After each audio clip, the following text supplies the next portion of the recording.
ಈಗಲೇ ಒಂಟಿ ಹಣ್ಣು ಬರುತ್ತಿದೆಯಲ್ಲ, ಬರಲಿ ಬರಲಿ. ಕಾಲದಲ್ಲಿ ತಾನಾಗಿ ತುಂಬಿ ಹತ್ತಿರ ಬರುತ್ತಿದೆ ಅಂದ ಮೇಲೆ ನಾನಿಂದು ಇರಲೇಬೇಕು.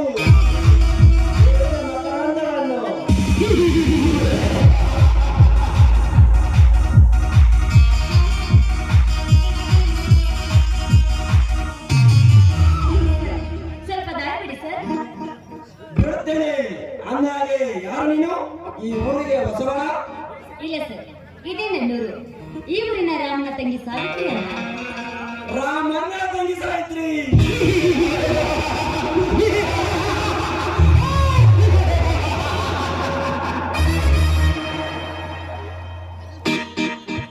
ನೋಡು ಸಾವಿತ್ರಿ, ಬಡವರಲ್ಲಿ ಎಷ್ಟು ದಿನ ಬಿದ್ದು ಒದ್ದಾಡ್ತೀಯ? ನಮ್ಮಂತ ಶ್ರೀಮಂತರ ಕೈ ಜೋಡಿಸಿದರೆ ನೀನು ಸುಖವಾಗಿರ್ತೀಯ, ನಿಮ್ಮ ಮನೆಯಲ್ಲೂ ಸುಖವಾಗಿರ್ತೀರ. ಏನಂತೀಯ ಸಾವಿತ್ರಿ? ಸರ್, ನೀವೇನ್ ಮಾತಾಡ್ತಾ ಇದ್ದೀರಾ? ನಿಮ್ಮ ಮಾತು ನನಗೆ ಅರ್ಥವಾಗ್ತಾ ಇಲ್ಲ. ಅರ್ಥವಾಗುವಾಗ ಹೇಳುತ್ತೇನೆ, ಚಿತ್ರಗಟ್ಟಿ ಕೇಳು. ನೀನು ನನ್ನ ಜೀವನಕ್ಕೆ ಸುಖ ನೀಡಿದರೆ ನಿಮ್ಮ ಮನೆಯ ಶ್ರೀಮಂತರಾಗಿ ನಿಮ್ಮ ಮನೆಯನ್ನು ಶ್ರೀ ಸಂಪತ್ತಿನಿಂದ ತುಂಬಿಸಿ ಎಚ್ಚರ ಮಾಡುತ್ತಿನ ಏನಿನ ಸೀಲಕ್ಕಾಗಿ ಜನ ಸುರಿಸುವ ಕಜ್ಜಿ ನಾಯಿ, ಅದಕ್ಕಾಗಿ ಮಾಡ ಮಾಡಿಕೊಳ್ಳ ಸೋಳೆ ಅಂತ ತಿಳ್ಕೊಂಡಿದೆಯಾ ನನ್ನನ್ನು? ಶ್ರೀಮಂತ, ನಿನ್ನ ಹತ್ರ ಹಣ ಶ್ರೀಮಂತಿಗೆ ಇರ್ಬೋದು, ನಮ್ಮ ಹತ್ರ ಪ್ರೀತಿ ಮಮತೆಯ ಶ್ರೀಮಂತಿಗೆ ಇದೆ. ನಾವು ನೀಚ. ತಿಳಿಯಿತು ಸಾವಿತ್ರಿ, ತಿಳಿಯಿತು. ನಿನ್ನ ಜೊತೆ ಮಾತನಾಡಲಿದ್ದರೆ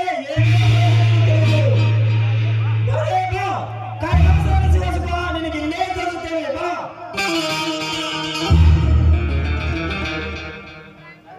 ಕರುಣೆ ಇರದ ನೀಚ, ನೀನೇನಾದ್ರೂ ನನ್ನನ್ನು ಮುಟ್ಟಲು ಬದ್ಧತೆ ನಿಜವಾದ್ರೆ ಈ ಸಮಾಜದ ಹೆಣ್ಣು ಮಕ್ಕಳು ನಿನ್ನ ಮೈ ಮೇಲಿರುವ ಬಟ್ಟೆ ಬಿಚ್ಚಿ ಒದ್ದು ಹೊರತಾರೆ. ಎಚ್ಚರಿಕೆ.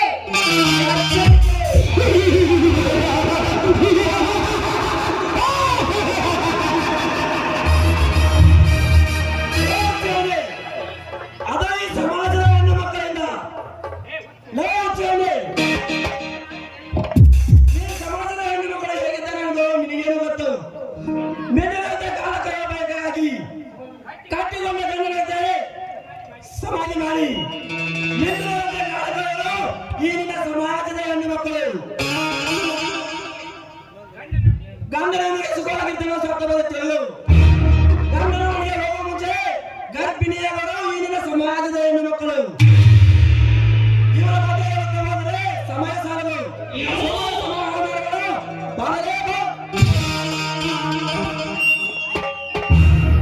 ಹೆಣ್ಣು ಮಕ್ಕಳ ಬಗ್ಗೆ ಈ ರೀತಿ ಹೀಯಾಸಿ ಮಾತಾಡ್ತಿಲ್ಲ. ನಾಚಿಕೆ ಬಂದಿರುವ ನನ್ನ ಜನ್ಮಕ್ಕೆ ಸುಮ್ಮನೆ ಹೊರಟು ಹೋಗಲಿಲ್ಲ.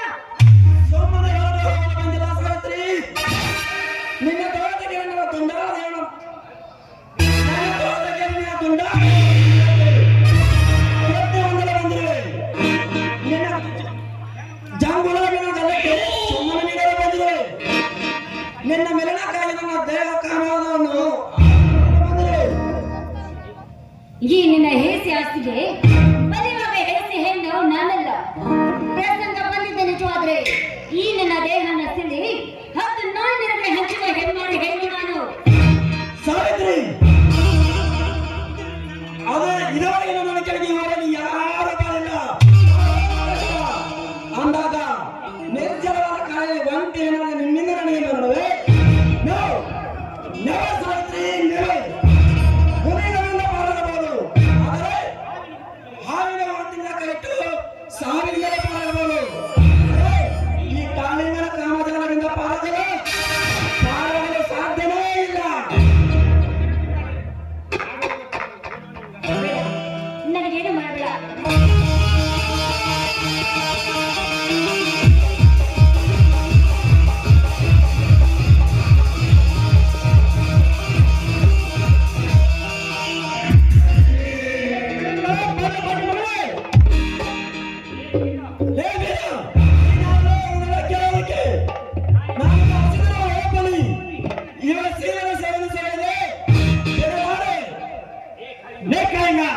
ನೀನು ಆಶೀರ್ವಾದ ಹಬ್ಬಗಾದರೆ ಹಿಂದೂ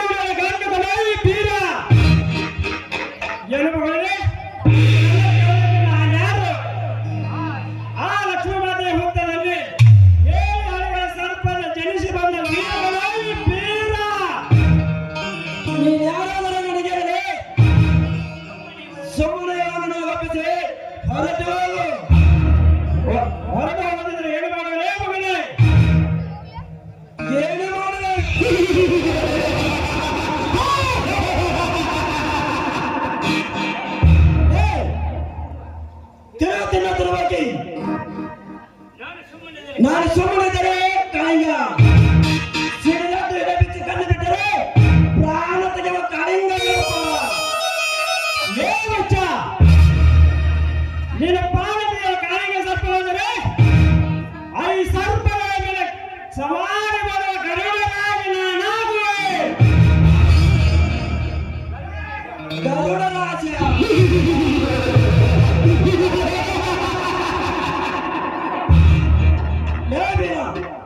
ಗರುಡರಾಜರ ಕಥೆಯನ್ನು ಕೇಳುತ್ತಾ ಮನೆಯಲ್ಲಿ ಕುಳಿತುಕೊಳ್ಳಲು ಬಿಟ್ಟು ಕುರಿ ಕಾಯುವ ಕೊಂಡಿ.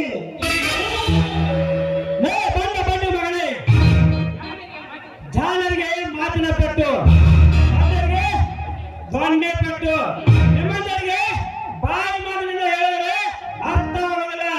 ಏನೇನಾದರೂ ಒತ್ತೇ ಇರಬೇಕು. ಇವತ್ತು ಹೆಚ್ಚಿಗೆ ಮಾತನಾಡಿದ್ರೆ ಬರೋದು ನಿನ್ನ ಪ್ರಾಣಕ್ಕೆ ಆಪತ್ತು.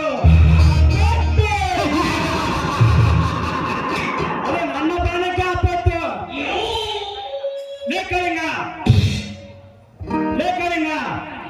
ಪ್ರಾಣಕ್ಕೆ ಹೇಳಿದ್ರೆ ಒಂಟೆಯನ್ನು ಬಿಟ್ಟು ಹೋಗುವಷ್ಟು ಮೂರ್ಖನ ಈ ಬೀರ. ಒಳ್ಳೆ ಮಾತಿನಿಂದ ಹೇಳ್ತಾನೆ, ನಿನ್ನ ಹೊರಟು ಹೋಗು, ಇಲ್ಲಾಂದರೆ ಇದೇ ಕೊಂಡಿಂದ ನಿನ್ನ ಪ್ರಾಣ ತೆಗೆಯಬೇಕಾಗುತ್ತದೆ. ಮಗನೇ,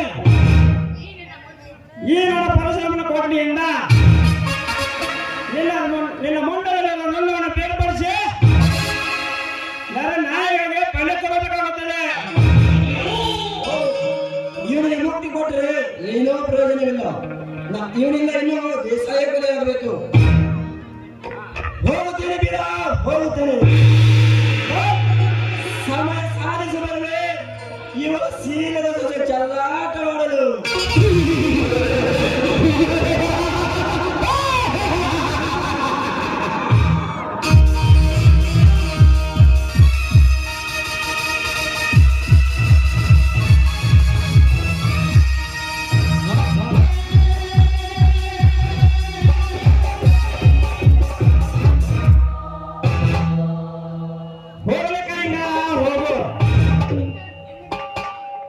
ನಿನ್ನಂತ ಬಾಳ ನೋಡ್ತಾನೆ ಈ ಬೀರ. ಯಾರಮ್ಮ ನೀನು? ಅಣ್ಣ, ನಾನು ಇಡೀ ಊರಿನ ಗ್ರಾಮದ ತಂಗಿ ಸಾವಿತ್ರಿ ಅಂತ ಪತ್ರ ಪೋಸ್ಟ್ ಮಾಡಬೇಕಂತ ಬಂದಿದ್ದೆ. ಚೆನ್ನಾಗಿ ಸಿಕ್ಬಿದ್ದೆ ಅಣ್ಣ. ಏನು ಸೇದನ? ಹಾಗಾದ್ರೆ ಆ ಪತ್ರವನ್ನು ನನ್ನ ಕೈ ಕೊಡು, ನಾನು ಪೋಸ್ಟ್ ಮಾಡಿ ಬರ್ತೇನೆ. ಸರಿ. ಬಂದು ತುಂಬಾ ಹೊತ್ತಾಯ್ತು. ನಿಮ್ಮ ಮನೆಯಲ್ಲಿ ಹೇಳಬೇಡ. ಆಯ್ತಣ್ಣ, ನಮ್ಮ ಮನೆಯಲ್ಲಿ ಹೇಳೋದಿಲ್ಲ. ಬರ್ತೀನಿ ಅಣ್ಣ.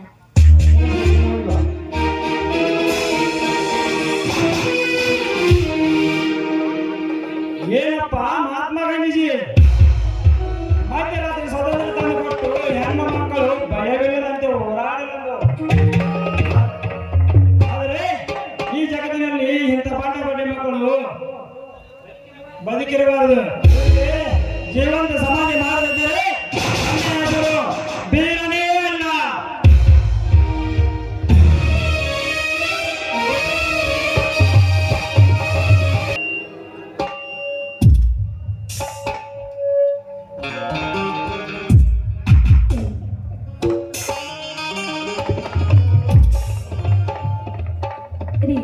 ಯಾಕೆ ಹೀಗೆ ಕೂತಿದ್ದೀರಾ? ಆಕಾಶವೇ ತಲೆ ಮೇಲೆ ಬಿದ್ದಂತೆ ಏನೇ ವಿಚಾರ ಮಾಡ್ತಾ ಇದ್ದೀರಾ? ಏನು ಬೇಡ ಸೀತಾ, ಎಷ್ಟು ಹುಡುಕಿ ಕೇಳಿದ್ರು, ಎಷ್ಟು ಮನೆಗೆ ಕೇಳಿದ್ರು ಹಣ ದೇವಸ್ಥಾನ ಇರ್ತಿಲ್ಲ. ಅಲ್ಲಿ ನೋಡಿದ್ರೆ ಶ್ರೀಕಾಂತ ಹಣ ಕೊಡಿದ್ರೆ ಮನೆಗೆ ಬರುದಿಲ್ಲ ಅಂತಾನೆ. ಏನು ಮಾಡೋದು ಗೊತ್ತಾಗ್ತಾ ಇಲ್ಲ. ಇದಕ್ಕೆ ದುಃಖ ಪಡ್ತಾ ಇದ್ದೀರಾ? ಒಂದು ನಿಮಿಷ ಇರಿ, ಬರ್ತೀನಿ.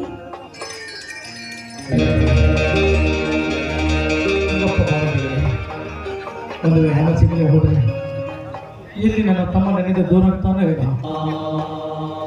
ಬೇಕಾದ್ರೂ ಮಾಡಿ ತಾಯಿ ಮಹಾಲಕ್ಷ್ಮಿ ತಾಯಿ, ನಿನ್ನೆನೇ ನಂಬಿದ್ದೀನಿ ತಾಯಿ.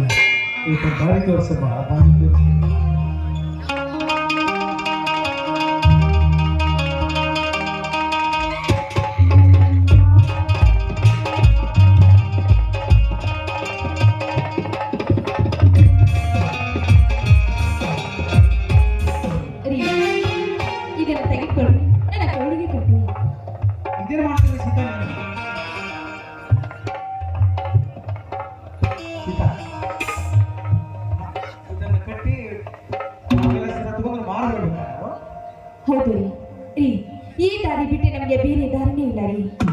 ಇದನ್ನು ಬಿಟ್ಟರೆ ನನ್ನ ಮೈದಿನ ಓದು ಬರ ಅದಕ್ಕೆ ನಿಂತು ಹೋಗುತ್ತೆ. ನಮಗೆ ಯಾರು ಹಣ ಕೂಡ ಕೊಡೋದಿಲ್ಲ ರೀ. ಬೇಡ ರೀ, ಈ ನನ್ನ ಮಾಂಗಲ್ಯವನ್ನು ಮಾರಿ ನೀವು ಹಣ ತೆಗೆದುಕೊಂಡು ಬನ್ರಿ. ಅದಕ್ಕೆ ನನ್ನ ಮಾತು ಕೇಳಿ, ಇದು ನನ್ನ ಕೊಡುಗೆ ಬನ್ರಿ.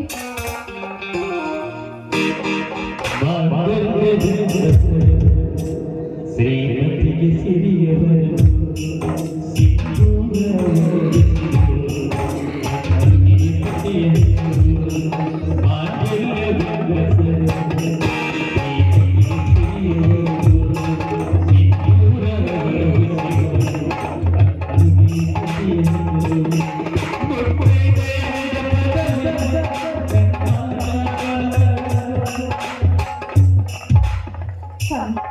ಇದನ್ನು ತೆಗೆದುಕೊಳ್ಳಿ, ಇದನ್ನು ಮಾರಿ ಹಣ ತೆಗೆದುಕೊಂಡು ಬನ್ನಿ. ಸೀತಾ, ಬೇಷ್. ನಿನ್ನಂತ ಮುತ್ತಿನಂತ ಮನದ ಪಡೆದ ನಾನೇ ಧನ್ಯ.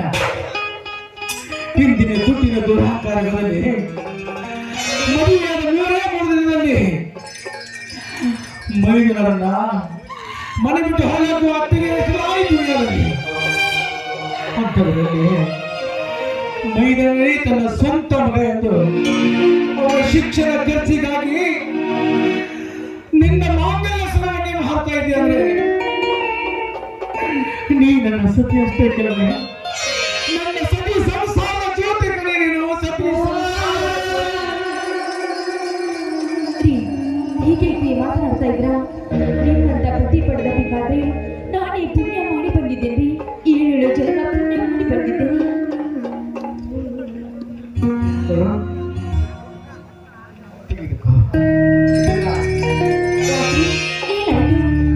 ಯಾಕೋ ನನ್ನ ತಲೆ ನೋಡ್ತಾ ಇದೆ. ನೀನೇ ಭೇಟಿಗೆ ಹೋಗಿ ಆಯ್ತು ರೀ, ನೀವು ಮನೆಯಲ್ಲಿ ಇಟ್ಕೊಂಡು ವಿಶ್ರಾಂತಿ ತೆಗೆದುಕೊಳ್ಳಿ. ಸಾವಿತ್ರಿ, ಸಾವಿತ್ರಿ,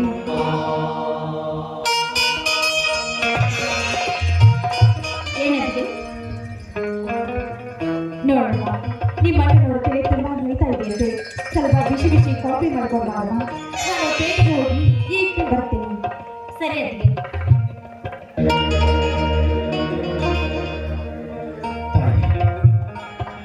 ಕಳೆದು ಹೋದ ನನ್ನ ತಮ್ಮನ ಸ್ಥಾನದಲ್ಲಿ ಶ್ರೀಕಾಂತ ಬಂದ. ಒಂದು ನಮಗೆ ಹಣದ ವ್ಯವಸ್ಥೆಯಾಗಿ ಅವನನ್ನು ಕಳೆದು ಬಿಡ್ತಿದ್ದೆ. ನೋಡಿ, ಇವತ್ತು ನನ್ನ ಪರಿಸ್ಥಿತಿ ಅತ್ತ ಗುರಿ ಮುಟ್ಟದೆ ಇತ್ತ ದಳ ಸೇರಿದ ನಡು ನೀರಿನಲ್ಲಿ ಮುಳುಗ್ತಾ ಇದ್ದೇನೆ. ದಯವಿಟ್ಟು ನನ್ನ ಹೃದಯದಲ್ಲಿ ಬಾ ತಾಯಿ, ಹೃದಯದಲ್ಲಿ ಬಾ, ಹೃದಯದಲ್ಲಿ ಬಾ.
ಮನೆಯಲ್ಲಿ ಕಾಫಿ ಪುಡಿ ಖಾಲಿ ಆಗಿದೆ.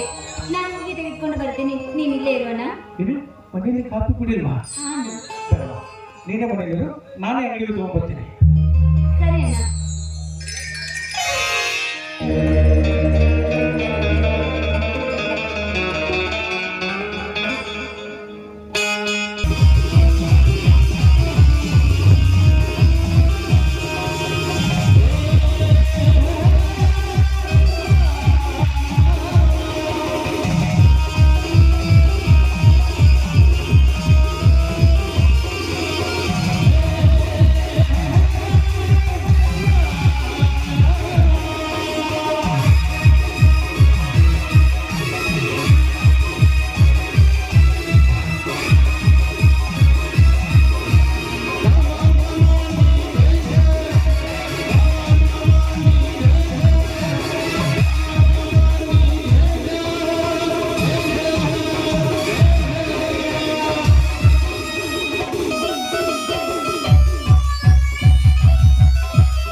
ರಾಮ್ಯ, ಲೇ ರಾಮ್ಯ, ಲೇ ಪಡ್ಕೊಂಡೆ ರಾಮ್ಯ, ಯಾರಿದ್ದಾರೆ ಮನೆಯಲ್ಲಿ? ಯಾರು? ಓ ದೇಸಾಯವರು, ಬನ್ನಿ. ಅಣ್ಣ ಮನೆಯಲ್ಲಿಲ್ಲ, ಹೊರಗಡೆ ಹೋಗಿದ್ದಾರೆ. ನೀವು ಬಂದ ಕಾರಣ ಏನು ಅಂತ ಹೇಳಿದ್ರೆ ಅಣ್ಣ ಬಂದದನ್ನು ನಾನು ಹೇಳ್ತೀನಿ. ಕಾರಣ?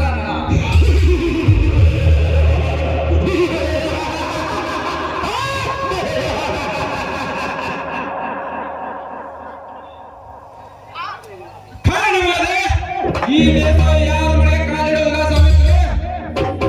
ನಿಮ್ಮ ಅಣ್ಣ ರಾಮಣ್ಣ ತಪ್ಪು ಮಾಡಿದ್ದಾನೆ. ಅದಕ್ಕೆ ಈ ದೇಶವನ್ನು ಎದುರಾಕೊಂಡ ಪರಿಸ್ಥಿತಿ ಏನಾಗುತ್ತೆ ಅಂದ ನಿಮ್ಮಲ್ಲಿ ತೋರಿಸಲು ಬಂದಿರುವೆ. ನನ್ನ ಯಾವತ್ತೂ ತಪ್ಪು ಮಾಡುವುದಿಲ್ಲ.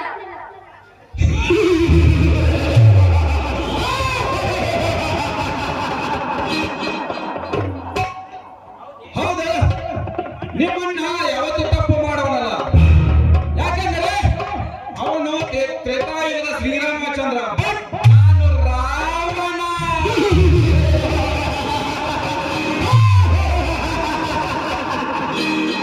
ಆ ರಾವಣನಿಗೆ ರಸಿಕತೆ ಇರಲಿಲ್ಲ. ಅದಕ್ಕೆ ಆ ಸೀತೆಯನ್ನು ಹೊತ್ತೊಯ್ದು ಅಶೋಕವನದಲ್ಲಿಟ್ಟು ಮುಟ್ಟದೆ ಕೆಟ್ಟ. ಆದರೆ ನಾನು ಆ ರಾವಣ ಮಾಡಿದ ತಪ್ಪನ್ನು ಮರಳಿ ಮಾಡಲಾರೆ. ನಿನ್ನ ಸಿಗದ ರುಚಿಯನ್ನು ನೋಡಿ ನಿನ್ನ ಪ್ರಾಣ ತೆಗೆದು ಕಲಿಯುಗದ ರಾವಣ ಎನಿಸಿಕೊಳ್ಳುವೆ. ಅದಕ್ಕೆ ತಿಳಿದು ಹೇಳ್ತಾರೆ, ಇದು ಕಲಿಯುಗವಲ್ಲ, ತಲೆ ತಲೆ ತಲೆ ತೆಗೆಯುವ ಯುಗ ಅಂತ. ಲೇ, ಹೊಲಸು ಜಾತಿಯ ನಾಯಿ ದೇಸಾಯಿ. ಆ ರಾಮನ ಪ್ರೀತಿಯನ್ನು ಮುಟ್ಟರೆ ಸುಟ್ಟು ಬೂದಿಗೆ ಹೋದ. ಇನ್ನೇನಾದ್ರೂ ನೀರಿನ ಮುಟ್ಟರ ಬಂದ ನಿಜವಾದ್ರೆ ಈ ಸಮಾಜದಲ್ಲಿ ಸೀಟೆಷ್ಟು ಪವಿತ್ರವಾದ ಹೆಣ್ಣುಮಕ್ಕಳು ನಿನ್ನನ್ನು ಸುಟ್ಟು ಭಸ್ಮ ಮಾಡಿ ಈ ನಿನ್ನ ಚಿತಾಭಸ್ಮವನ್ನ ಕೃಷ್ಣನಲ್ಲಿ ತರ್ಪಣ ಬಿಡ್ತಾರೆ. ಎಚ್ಚರವಿರಲಿ.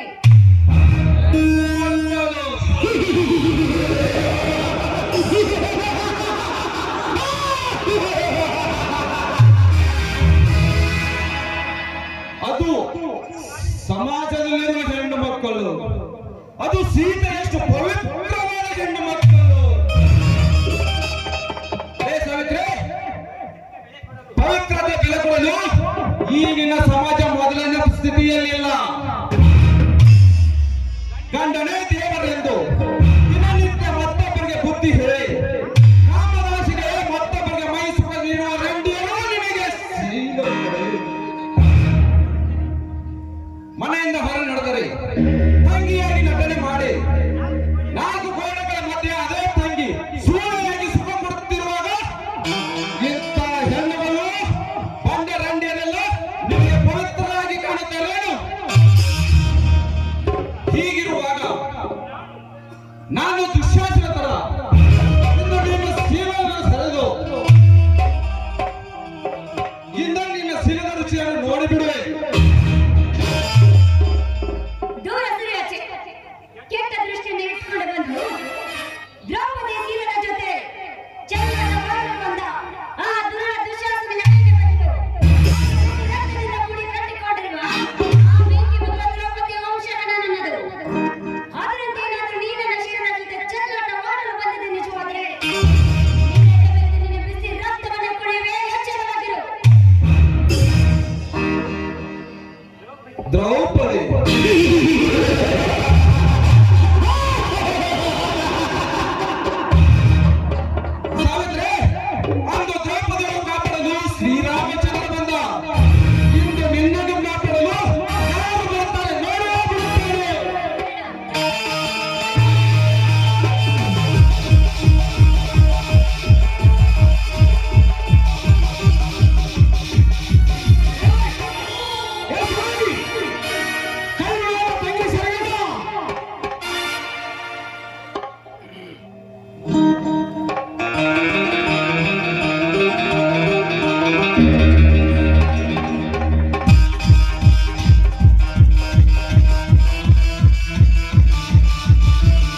ಮುಂದುವರಿಸಿದೆಯಲ್ಲ, ಅಂದು ನೀನು ಕಂಡ ಹಣವೇ ಪ್ರತಿಫಲವೇ ಇಂದು ನಿನ್ನ ತಾಯಿಯ ಶೀಲ ಹರಣ. ಯಾರನ್ನು ಯಾರು ತಿಳಿಸಿದರು? ನಾಲ್ಕಿದು ಮಾತನಾಡಬೇಡ. ನಾಲ್ಗೆ ಕತ್ತಿಸಿ ಬಿಟ್ಟು ಬೇಡ ಮಗನೇ.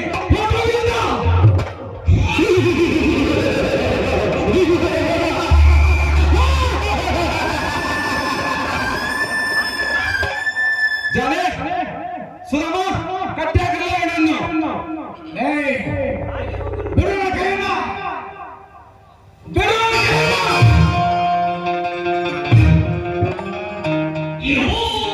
ಅಯ್ಯೋ ದೇವರೇ, ನನ್ನ ಕಣ್ಣೆದುರಿಗೆ ನನ್ನ ತಂಗಿಯ ಜೀವ ಹೊರಗ ಹೋಯಿತು.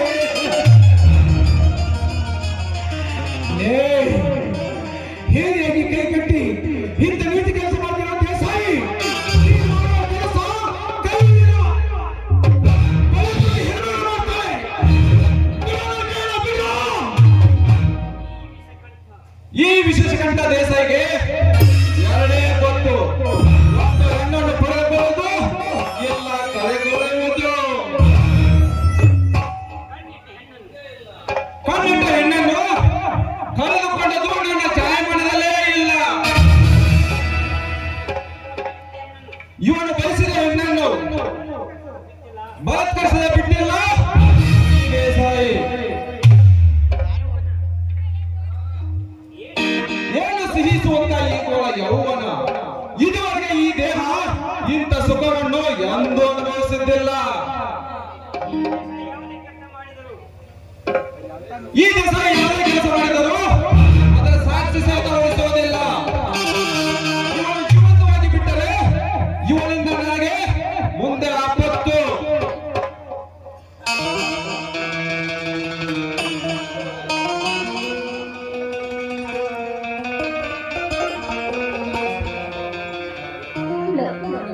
ಸರಿ ಸರಿ, ನಾನು ನಿನ್ನ ಹತ್ರ ಎಷ್ಟೇ ಬೇಡ ಬೇಡ ಅಂತ ಆಂಗ್ಲ ಹಚ್ಚಿಬೇಕಂದ್ರೆ ಕೂಡ ಸ್ವಲ್ಪ ಅವಕಾಶ ಇಲ್ಲದೆ ನಿನ್ನ ಕಾಮದ ಕಸಕ್ಕೆ ಮತ್ತೆ ಖುಷಿ ಮಾಡಿಕೊಂಡ್ಬಿಟ್ಟೆ. ಚೀಲ ಕೇಳ್ಕೊಂಡ ಹೆಣ್ಣು ಈ ಭೂಮಿಯಲ್ಲಿ ಇದ್ದು ಸತ್ತ ಹಾಗೆ. ಆದ್ರೆ ನನ್ನ ಈ ಸ್ಥಿತಿಗೆ ಕಾರಣವಾದ ನಿನ್ನನ್ನು ಮಾತ್ರ ನಾನು ಸುಮ್ಮನೆ ಬಿಡೋದಿಲ್ಲ.